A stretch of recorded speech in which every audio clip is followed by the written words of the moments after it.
Hi, and welcome to Podcasting 101 with Rachael. This podcast is for busy female entrepreneurs who run their own businesses and want to start a podcast, or who may already have a podcast. I want to share practical information and tips on how you can get your podcast started and managing it along the way.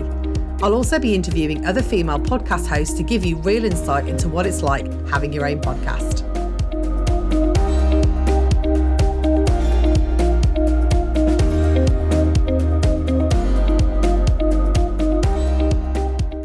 Hi everyone, and welcome to this week's episode.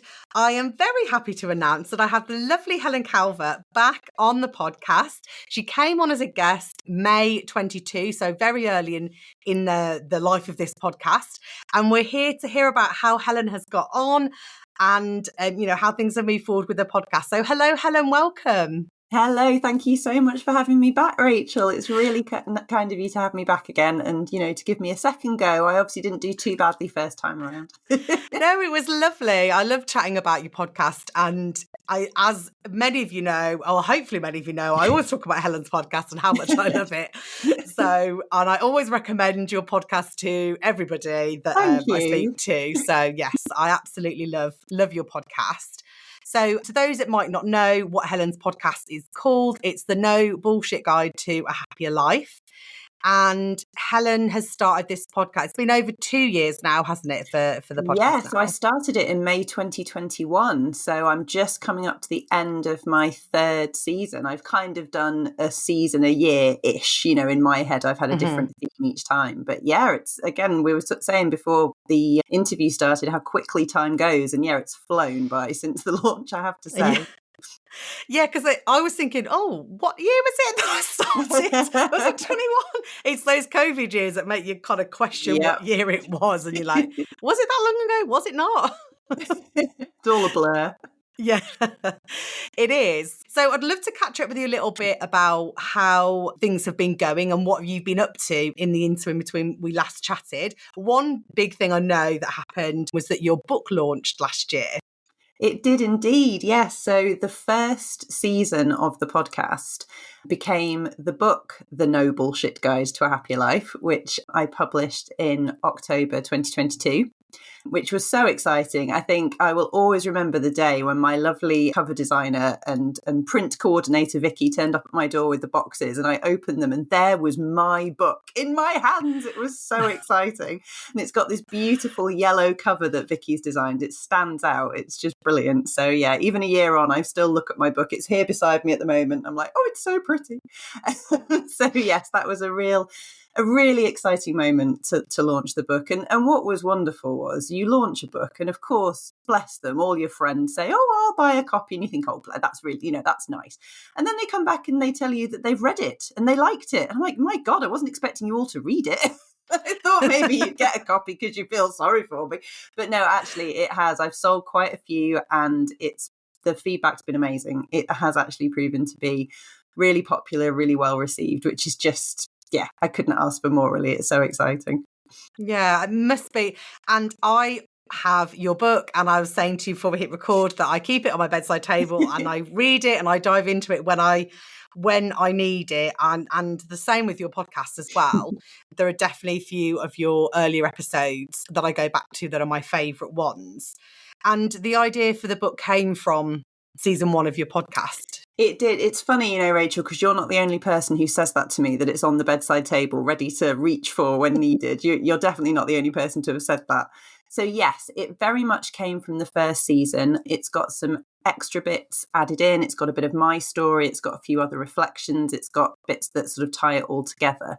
But season 1 was very much the crucial elements to me of being a business owner and having a happier life. So it's got all the good business stuff, marketing, networking, productivity.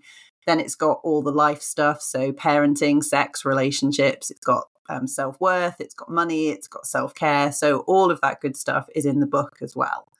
And then last year, so 2022, when the book was in production, the second series of my podcast focused a lot more on what I call the toolkit for a happier life.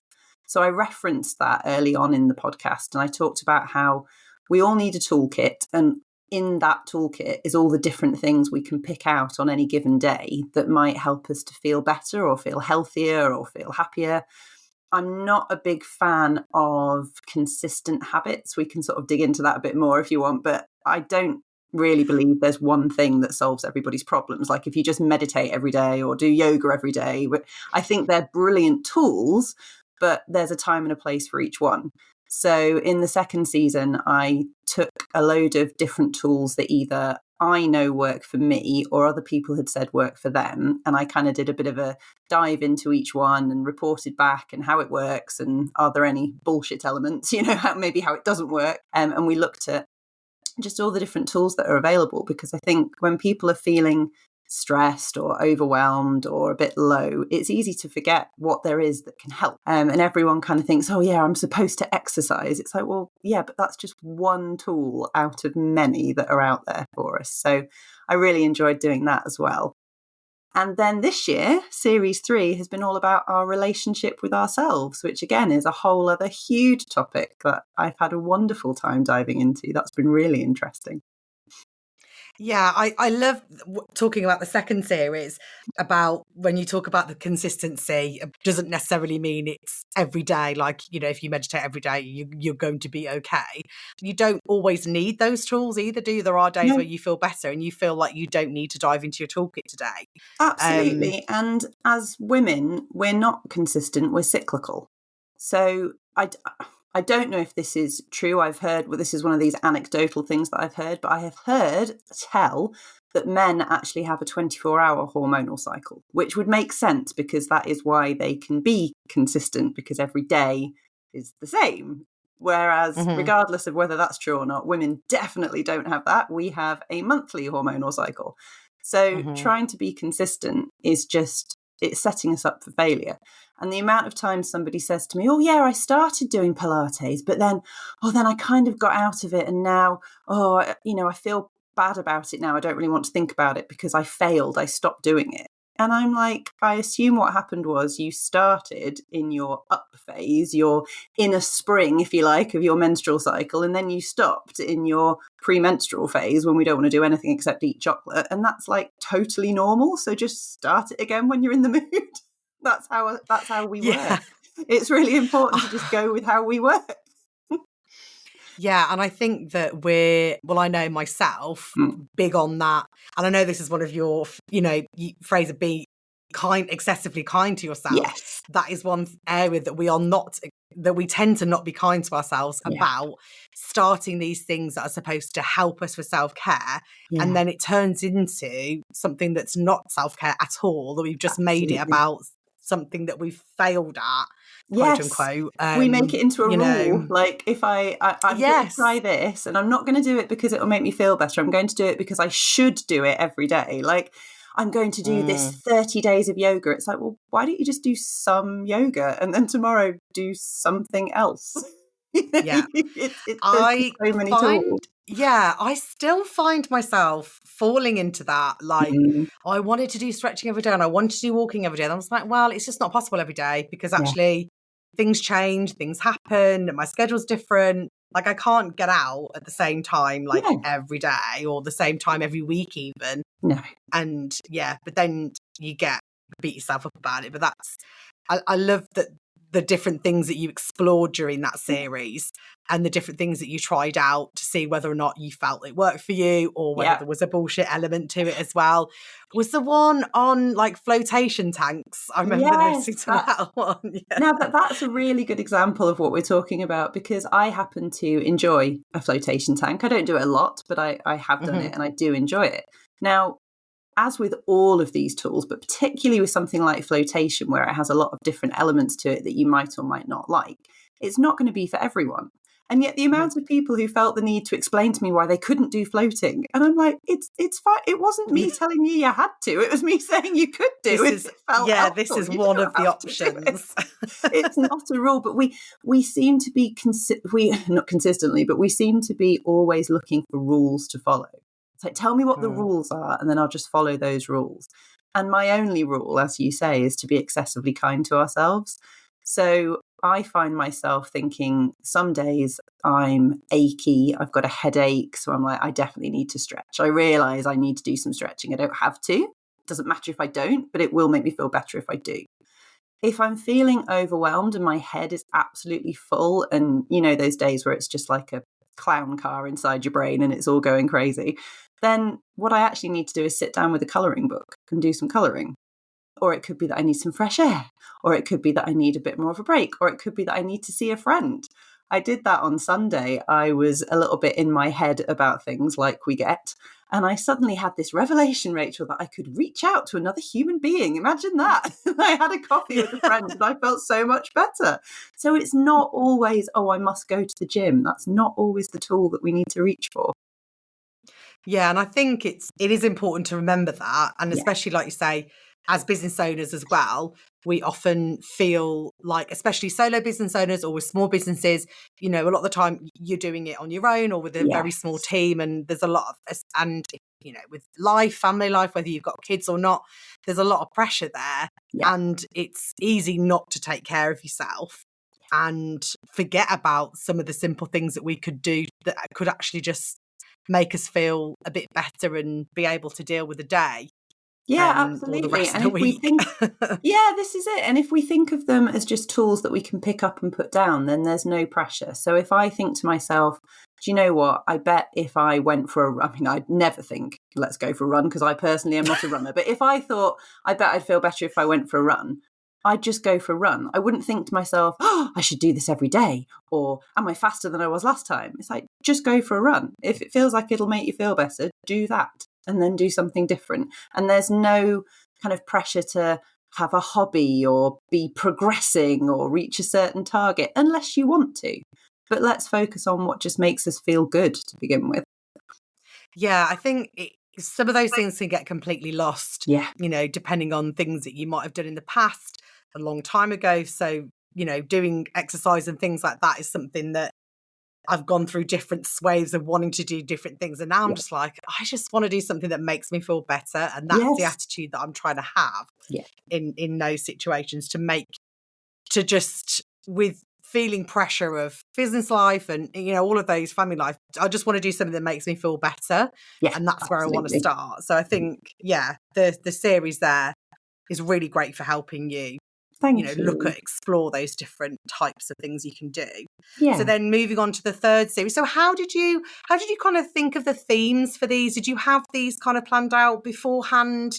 Or was it like a natural flow of kind of progression between the series? A natural progression. I think after the first season, because I talked about the tools in our toolkit, and I work as a life coach, so I was dealing with a lot of clients who I think one of the things that came up was people didn't know what their needs were, or didn't know what would make them feel good, or didn't really know what they enjoyed. Because I work with a lot of midlife women who, especially if you've had children, you tend to have lost yourself a little bit.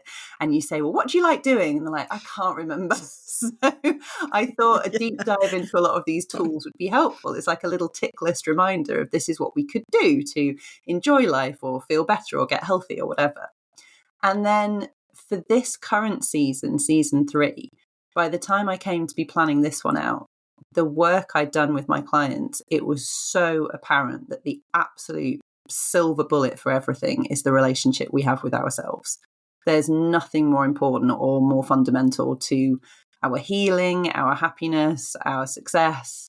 So that just became an obvious choice for what I wanted to dive into. And it's been really interesting because I've kind of done it with my audience. So some of it was things that I'd thought about a lot, and other things were like, well, let's do this together and have a little think about what this means and dive into it a bit. But it's been so, to be honest, I think season 3 is almost like a little self-directed coaching course at this point, because it takes you all the way through sort of meeting yourself. Who are you? What do you value? What are your boundaries? Allowing ourselves, allowing our emotions, kind of seeing ourselves, just all kinds of different areas of who we are. And then it gradually brings us towards sort of more nitty gritty, if you like body image, a bit about our mental health, a bit about our money mindset blocks, And then for the business owners amongst us, a little bit about promoting ourselves. So it's just everything to do with how we see ourselves and how we look after ourselves, because I really don't think there's anything more important. Yeah, you're absolutely right. Those are, I was having a little quick look through the topics that you've been doing, and yeah, it's really interesting what you're talking about. And I do love how the whole seasons have flowed from where you're going to.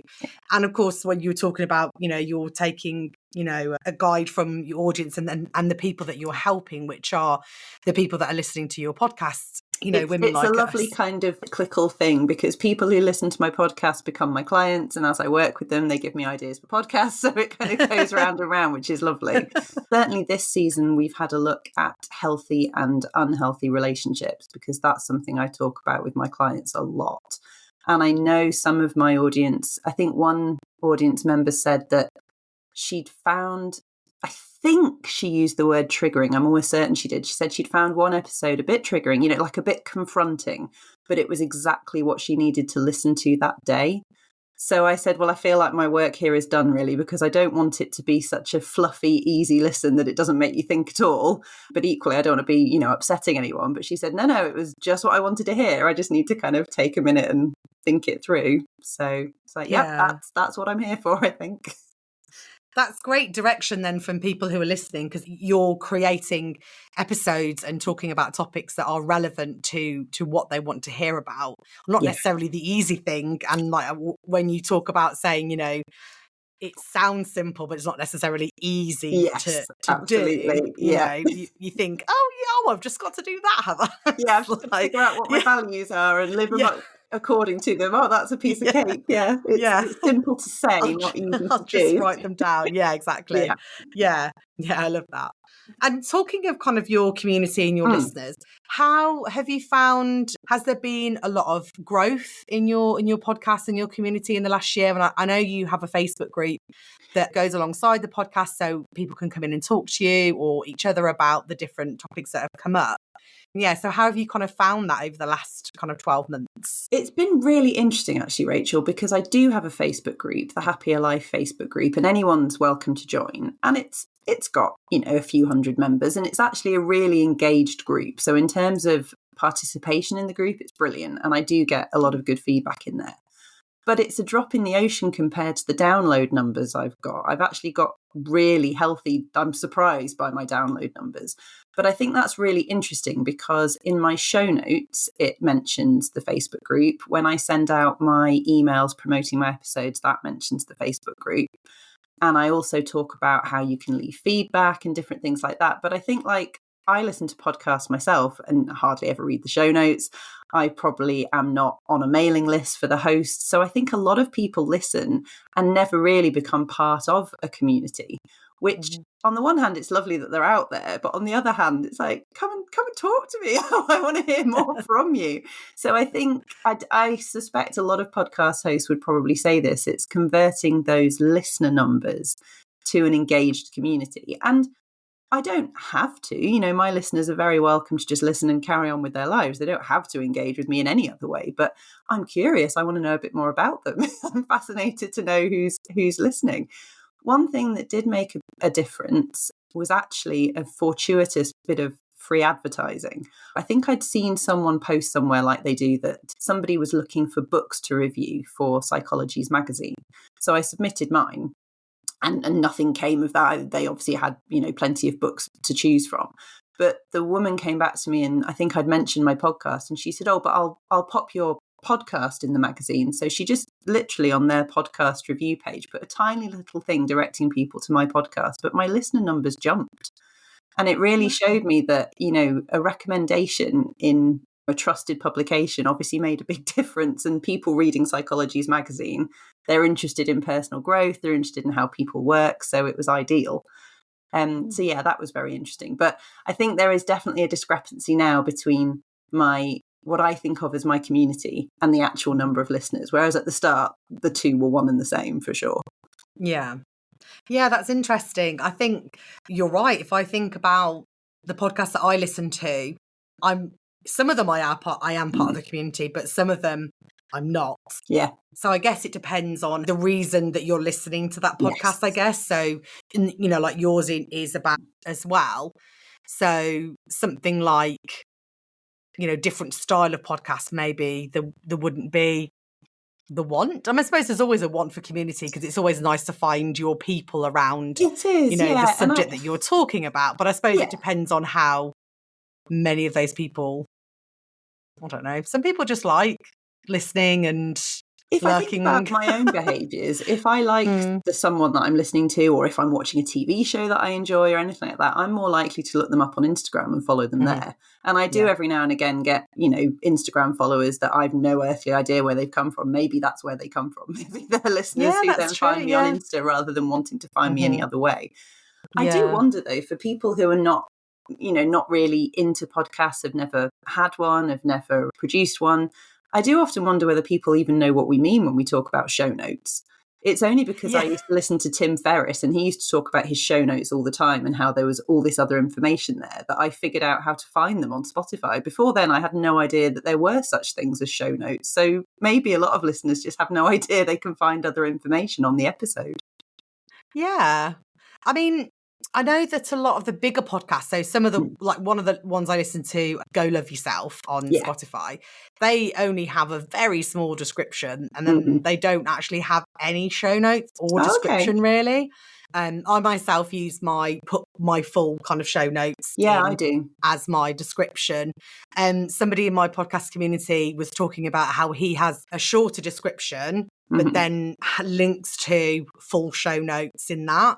So he would put a link and say, see the full show notes here. Yeah. So I guess it depends on how much information you're planning on putting in your show notes.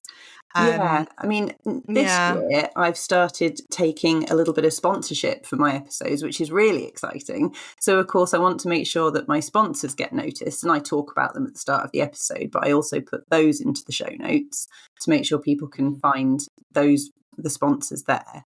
So that's another use for it. The other thing that people understandably get confused about is how to leave a review, because, of course, you can leave a review on Apple, can't leave a review on Spotify, but you can leave a 5-star, or maybe you can leave a comment, but you can't. It's really complicated where and how you can review. Absolutely. I was going to ask you about that because this came up the other week as well. So one thing that somebody did say to me, who do you use to host your podcast? I have a producer, the lovely Lisa, so I would have to direct you to her to answer that question because the answer is Rachel. I've no bloody idea. I send my stuff to her and she does something magic and it appears on the internet. Brilliant. So I don't know if you heard of, Spotify they used to call it Anchor, but it's Spotify for podcasters. So I use Captivate to host this podcast, but when you distribute it, which is what your producer would do, you link it all up to the different platforms and it appears there. But a tip that somebody gave me, so in Spotify, if you have a Spotify for Podcasters account and not just link it through your hosting platform, because they provide a link to Spotify, you can add polls and you can ask that people can leave a comment on the episode now. So what I did the other day was I literally just went to create an account with them and added my RSS feed and it pulled all the information in, and then it should now, if somebody listened to my podcast on Spotify, it should come up with the comment box. Oh, amazing. So even if you're not hosting it on there fully, it comes up with that. So you can ask a poll question, or you can ask a standard question, I think, what did you think of this episode? Or you can put a specific question in there if you wanted to. I'm glad they've pulled that through, because I also have the episodes on my website and they go onto my website in the same way that you would put up a blog post. So there's the option to comment on each of those if people find the episode they like on my website. But it isn't always clear to people how they can leave feedback. And of course, as podcasters, we want feedback. We love feedback. Oh, absolutely. I really struggle to get reviews. I direct people to Podchaser. So I claimed my podcast on Podchaser, and you can go on there and rate and review other podcasts you've listened to. Okay. So I think I have 2 there now. One lady I was talking to, we said, we were listening to each other's podcast, and I said, we're going to go ahead and leave a review. So I always try to, because I know that I would like people to leave reviews for Yeah. my podcast. So, and when I do listen to episodes, I think, well, I need to write a review, but I tend to listen in Google app and my phone, and that's Okay. awful. You can't leave anything in No. in the Google. I can't actually figure it out. No. So I'm just like, and I don't have Apple, so I No, can't I just don't have leave. Apple. Yeah, so I can't just leave a review. I always do the follow and do if I've listened to it in Spotify, but I often don't Yes. listen in Spotify. But a bit of industry news someone sent me the other week. I think Google Podcast is going. It's Oh, being absorbed interesting. into Okay. YouTube. Huh? So that won't be available much longer. So I guess I would have to change my app. So perhaps Yeah. with Spotify adding that feature, I know in Podbean, I listened to someone's podcast in there and they had some kind of feature, but I found the whole website quite busy. Like it wasn't, Yeah. I didn't There's find so it very many user different friendly. options as well now for listening to that's why we say, isn't it? Listen wherever you get your podcast, because there's so many Yeah. places people can get their podcast. Yeah, I must say, I don't know what the review is like on, the Stitcher and Deezer and stuff. I guess I should probably have a look and see whether there's any functionality within that. Yeah, But you would I need to think dig around. it would make it easy. The apps would make it easier for you to listen Yeah. because you want to keep people on your platform. And if people can leave reviews, surely that would help drive podcast listens as well, I would because people are think going to be so. coming back and listen to that. Yeah. Yeah. So if you're listening, anyone from anywhere else other than Spotify, make it easier. That's just the insider confusion of hosts Yeah. not knowing how things work. So goodness knows how listeners are supposed to know how things work. Yeah, absolutely. But I think leaving, like say, I leave a link to Podchaser, Yeah. but you couldn't. It makes it very difficult. Well, if you're on Spotify, do this. If you're on so and so, do this. It makes it very convoluted, and it does. Ideally, you only want to leave a single call to action or a single thing for somebody to do. Absolutely. Because otherwise it's like, no, there's too much here to do. And I would find that as well if you go, oh no, I only want to do one thing. Yeah. I don't, we haven't got time to do more than one thing. No, yeah, exactly. That's it. You've only just had a chance to listen to the episode. Now I've got to do all of this. So yeah, reviews is one thing I'd thought about as well.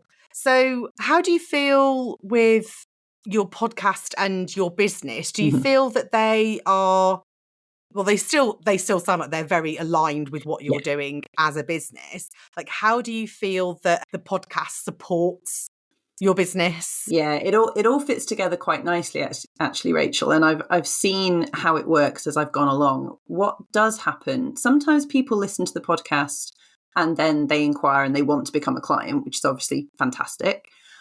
What also happens, though, is that it can be a really good kind of taster for people.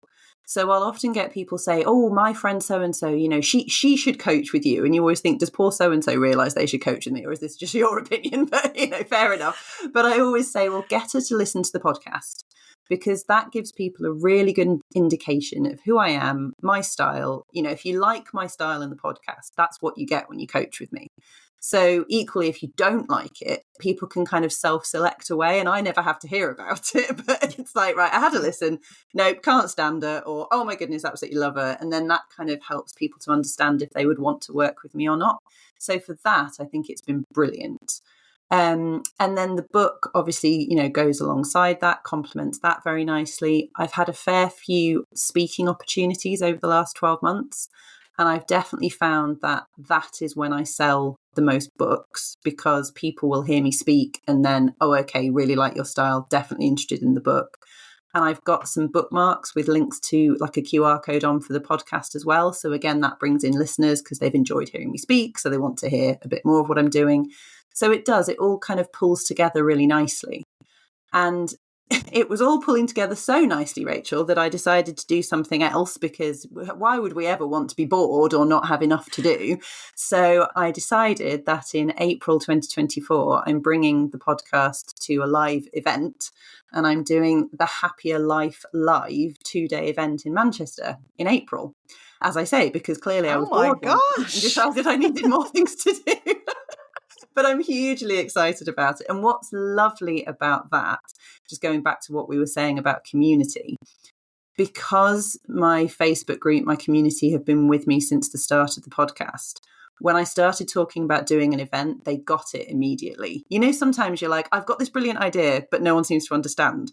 But no, this time around, everyone totally got it straight away. And it's been really exciting because people have been very enthusiastic and keen to sort of see it all brought to life and have other speakers, but on the same sort of topics I talk about. So yeah, so that's happening next year, apparently. Wow, that sounds fabulous. So are you going to record an episode at the live event? No, it's not. You're just going to do the... Yeah, it's kind of linked to the podcast in the sense that if you love the podcast, you'll love the event. And the event is for and about my podcast listeners completely. But no, we won't be recording at the event. I'll be speaking. I've got a lineup of other amazing speakers. And much like, well, exactly like the podcast, it's not a business event, but most of the people there will be female business owners because that's my audience. So there'll be a lot of talk as if people are self-employed, for instance, even though employed people are more than welcome. There'll be a lot of talk as if everyone is, you know, female, although every gender is welcome, you know, but it's just that happens to be my audience. But I think it's going to be really good. We're going to have a lot of people there talking about the different tools that we were talking about earlier, the different tools for well-being and happiness, and just all the things I talk about, kind of my core values of freedom, passion, joy, adventure, owning our own story, all that good stuff. Of course, excessive kindness. So I'm very, very excited. Oh, that does sound exciting. Well, if you would like to leave if there's any links, any more information, I can pop those in the show notes or the description. Yes. Well, yeah. One of those, it's actually, I don't want to sound too cocky because these things never sell out straight away, but it's selling quite quickly. So I'm kind of quietly confident, but yes, I will definitely give you the link to where people can get tickets. Yeah. Where is the event, just out of interest? You said Manchester, but what kind of venue is it at? Yeah, so it's in Greater Manchester. So it's actually in Sale, where I live, which is part of Greater Manchester. And this is one of the reasons this event seems to have come together, because my network now, I seem to know everyone who has anything useful to offer for such a thing, because one of my friends is hugely connected to the Trafford Metrovic's rugby club. So as soon as I mentioned this, she said, oh, come and see the rugby club. It would be perfect. And I went down there and it is perfect. It's got what people actually want at these events, because we've all been to a lot of these events and sometimes they can be, you know, in gorgeous hotel type venues in the centre of town, but there's no parking or there's no outside space, or, you know, it's not ideal. Whereas this, it's a lovely venue inside, but then outside, it's obviously got the rugby pitches. It's right by the river, lots of parking, nice loos, Rachel, which apparently people told me was very important. It's got to be nice loos. So I checked the loos. The loos are acceptable. So it's got all these things that people actually care about, you know. But it's a lovely venue, really, really friendly team. They're taking very good care of me. So I know we're going to make it into something really special. Oh, fantastic. Well, best of luck with all the planning and everything to do the event. I'll have to take a look about when it is myself to see whether or not I can make to make the trip up to Manchester. I've not been able to make any of the events that you do, and also Caroline Boardman, who is how I met you originally. Through like the Organised Entrepreneurs Club. Caroline Boardman is my accountant, and I know that you guys also do some events which is together, which is a lovely community. I mean, I joke, but she really is my business wife. She's my accountant as well. I'm her coach, or one of her coaches, and we run the Organised Entrepreneurs Club together. And that is a network of our clients, our team, our suppliers. So genuinely our network. There's no one in there that doesn't actually work with us, or we work with them in some capacity. And that's another community that's just been absolutely fantastic. And we have done events. We've done some down south. We do a lot up north where we live. We try and kind of reach out as much as we can, but there's only two of us. But we absolutely love it because it's such a supportive community. So yeah, watch this space for different OEC things coming up next year as well. We have plans. We always have plans, Caroline and me. Well, it's lovely. And I emailed her the other day actually, because I was recommending someone. I met a lady called Jenny, who was also Caroline's. She introduced me to a different networking group. So we're part of the WIBN now. I found a group of ladies there as well. So it was really nice to kind of like have a bit of a full circle about, meeting different people and recommending, because Caroline was recommended to me by a fellow VA that I knew as well. So it's all really lovely. And it's nice to be part of that. I just love how Caroline worked and got me involved when I signed up with her, and obviously discovered you as well. No, she's fantastic. She really has created something brilliant for, again, not just for female entrepreneurs, but that is a lot of her client base, and she just takes such good care of us, doesn't she? So thank goodness. Yeah, absolutely. I know everything is sorted. That's it. I have full confidence in Caroline. It's brilliant. Well, thank you so much for coming on and sharing all about your journey in the past 12, 18 months. Just wanted to ask one last thing. What's your biggest learn from your podcast kind of as a whole, or in the last 12 months? Yeah, that's a good one. And it's something that some people don't have to learn, but with my kind of brain, I have had to learn to reach out and talk to other people, which is not news to many people, but to me it is. What I mean by that is that I am the kind of person who will plan everything out in my own head, which is what I did with the first series of the podcast. I had it all planned out, what I was going to do, and it went brilliantly. It's great. But I've realised that there is so much power in reaching out to your audience, asking them what they want, asking them what they would enjoy, especially with this event. It's been very collaborative, and listening and thinking about, other people's views. And like I say, with this venue, when I actually asked what do people want in a venue, it wasn't what I thought it would be. So I've reached out to talk about what season 4 of the podcast is going to be about. And again, some of it's like, oh yeah, that's what I thought. And other things, oh yeah, wouldn't have thought of that. So I have definitely learned to trust in my audience as much as they trust in me, which I think is a really important learning, because we're all just stronger if we work together, aren't we? Absolutely. I think that's a great learn. Reaching out. Sometimes it is easy to forget to speak to people. You become insular in your planning, especially if we're working at home alone. I often find myself doing this, and I found that within my business as well. And you think, why can't I? Why am I not getting any engagement? Oh, because I'm not talking to anybody. I've not gone out and actually had lovely conversations with people. To me because I'm not talking to them. Because I'm not talking to them. Yeah. So I remember that last year I did that a lot, and this year I've really pushed myself to, and I've really enjoyed it. I have really enjoyed it. I do find it quite draining sometimes. Like, I did a conference a few weeks ago, which was such a fantastic day, but after talking to lots of different people, and I had an expert pod, and I was so over the moon that I was booked out. I was so pleased. I was so very worried no one would book in with me, and I was very scared. It's one of those feelings like, well, what if no one comes? Yeah. So that was such a lovely surprise. It was wonderful. But I was very drained the next day, but I did feel a real big sense of achievement. Thought, actually, I've built up this year to go and speak to people. And there was lots of women there who were just like us, and they wanted to start their podcast, and they just didn't know where to start. And that is, that's what I want to help with getting. Absolutely. And so I think you're so right there, Rachel. We have to block out time after things like that to recover. Yeah. It's so important. You can't just push on through after something as draining as that. You need a bit of time to rest and recuperate, even if it's been brilliant, or maybe especially if it's been brilliant, because that's just as exhausting as if it doesn't go well.